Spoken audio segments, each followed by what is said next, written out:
حي على الفلاح.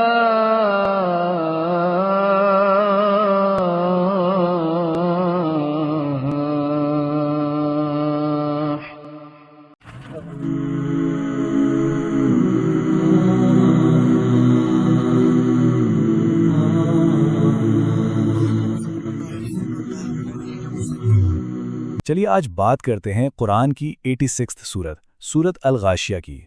یہ سورت بڑی دلچسپ ہے، ایک دم ڈرامائی سوال سے شروع ہوتی ہے اور پھر اس کا جواب پوری کائنات میں بکھری نشانیوں سے دیتی ہے۔ تو آئیے اس سفر میں ساتھ چلتے ہیں۔ سورت کا آغاز ہی اس زبردست اور گہرے سوال سے ہوتا ہے۔ یہ کوئی عام سوال نہیں ہے، نہیں، یہ تو ایک ایسا سوال ہے جو سننے والے کو جھنجھوڑ کر رکھ دیتا ہے، اس کے دل میں اس واقعے کی ہولناکی اور اس کی اہمیت کو بٹھا دیتا ہے۔ یہ انداز فوراً توجہ کھینچ لیتا ہے نا، اور انسان کو سوچنے پر مجبور کر دیتا ہے۔ تو یہ الغاشیہ ہے کیا؟ دیکھیں، سورت کا نام ہی اپنے اندر پوری وضاحت رکھتا ہے۔ الغاشیہ کا مطلب ہے چھا جانے والی چیز، اور یہ قیامت کے دن کی ایک صفت کے طور پر استعمال ہوا ہے۔ مطلب ایک ایسی آفت جو اتنی بڑی، اتنی ہماگیر ہوگی کہ کوئی بھی اس کی گرفت سے بچ نہیں پائے گا۔ تو سورت کا آغاز اسی گہرے سوال سے ہوتا ہے، اور یہ سوال ہمیں لے جاتا ہے دو بالکل مختلف انجاموں کی طرف۔ اور یہی سورت کا مرکزی خیال ہے، دو بالکل الگ گروہ اور ان کے بالکل الگ انجام۔ ایک طرف تو وہ چہرے ہیں جو خوف، تھکن اور ندامت سے جھکے ہوئے ہوں گے، اور دوسری طرف وہ چہرے ہیں جو ایک دم تر و تازہ، چمکدار اور اپنی زندگی کی محنت پر خوش ہیں۔ یہ جو تضاد ہے یہی پوری سورت کا محور ہے۔ تو آئیے پہلے اس گروہ کی بات کرتے ہیں جن کے چہرے خوف اور شرمندگی سے جھکے ہوئے ہوں گے۔ ان کا مقدر بھڑکتی ہوئی آگ میں داخل ہونا، اور یہ تو صرف شروعات ہے، ایک ہولناک منظر جو ان کے نہ ختم ہونے والے عذاب کی تمہید ہے۔ اور یہاں پر عذاب کی تفصیلات مزید تکلیف دہ ہو جاتی ہیں۔ سوچیں، پینے کے لیے کھولتا ہوا پانی، کھانے کے لیے زہریلی کانٹوں والی جھاڑیاں، اور یہ کوئی عام کھانا نہیں، یہ ایسا کھانا ہے جو نہ تو جسم کو کوئی طاقت دے اور نہ ہی بھوک کی اذیت کو ذرہ برابر کم کرے۔ یہ مکمل بے بسی، مکمل مایوسی کی کیفیت ہے۔ اب اس ہولناک منظر کے بالکل برعکس سورت ہمیں ایک دوسرے گروہ کی تصویر دکھاتی ہے۔ یہ وہ لوگ ہیں جن کے چہرے ایک دم تر و تازہ اور روشن ہیں، اور وہ اپنی زندگی کی کوششوں کے نتیجے پر پوری طرح سے خوش اور مطمئن ہیں۔ ان نیک لوگوں کا ٹھکانہ ایک عالیشان باغ بتایا گیا ہے۔ یہ صرف کوئی عام باغ نہیں، بلکہ ایک بلند، ایک اونچے مقام پر واقع پروقار جگہ ہے، خوبصورتی اور مکمل سکون کی علامت۔ اور اس باغ کی نعمتیں وہ بھی اتنی ہی شاندار ہیں۔ وہاں کوئی بیکار، کوئی گناہ کی بات سننے کو نہیں ملے گی، صرف اور صرف امن و سکون کا ماحول۔ وہاں ایک بہتا ہوا چشمہ ہوگا، اونچے شاہانے تخت لگے ہوں گے، خوبصورت جام سلیقے سے رکھے ہوں گے، اور ہر طرف نرم و نازک گاؤ تکیے اور قیمتی قالین بچھے ہوں گے۔ مطلب مکمل آرام، لگژری اور اطمینان کی ایک جیتی جاگتی تصویر۔ اچھا، یہاں سے سورت کا رخ بدلتا ہے۔ دونوں انجام بیان کرنے کے بعد اب بات ہوتی ہے ان کے پیچھے کی منطق کی، ان کے پیچھے کے دلائل کی۔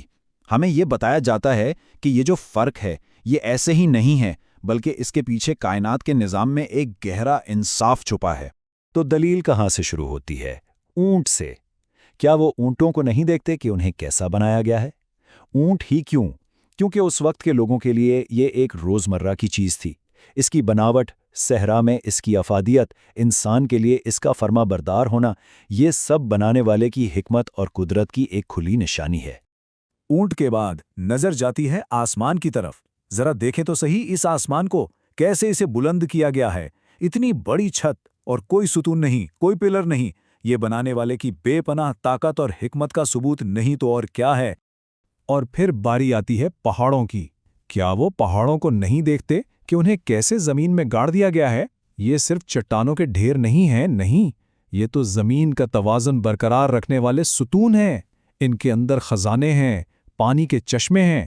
یہ سب بنانے والے کی پروردگاری کی ایک اور زبردست دلیل ہے۔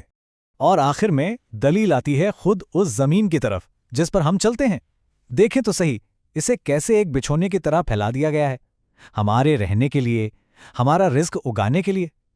اس کی زرخیزی، اس پر بنے راستے، یہ سب کچھ کیا ایک سوچ سمجھ کر بنائی گئی منصوبہ بندی کی طرف اشارہ نہیں کرتا؟ تو ان تمام نشانیوں کا نچوڑ کیا ہے؟ ان کا مقصد کیا ہے؟ یہ اقتباس پوری دلیل کو ایک جملے میں سمیٹ دیتا ہے۔ وہ ذات جس نے انہیں ایک ایسے گھر میں بسایا ہے جسے اسی نے ان کے لیے بنایا ہے، کیا وہ اس بات سے بے پرواہ ہو جائے گی کہ یہ باشندے اپنی زندگی کیسے گزارتے ہیں؟ سیدھی سی بات ہے، جس نے اتنی حکمت اور مہربانی سے یہ گھر بنایا، یہ کیسے ممکن ہے کہ وہ اس سے بے پرواہ ہو جائے کہ اس گھر کے رہنے والے یہاں کیا کر رہے ہیں؟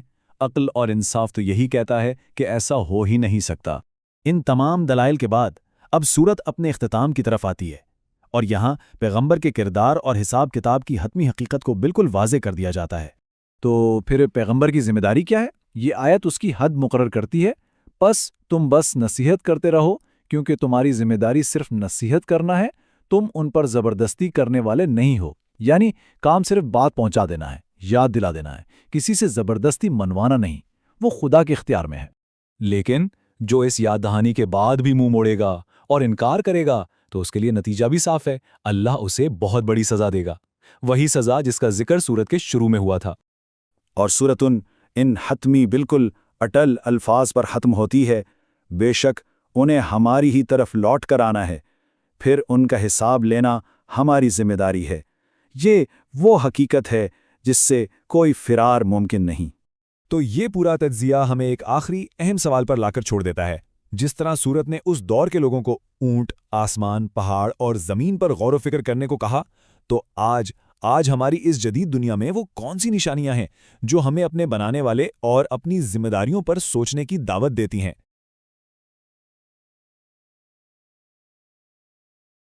امام مالک رحمہ اللہ تعالیٰ کا قول ہے، دنیا میں کوئی ایسا شخص نہیں ہے کہ جس سے اختلاف نہ ہو سکے سوائے آپ صلی اللہ علیہ وآلہ وسلم کے۔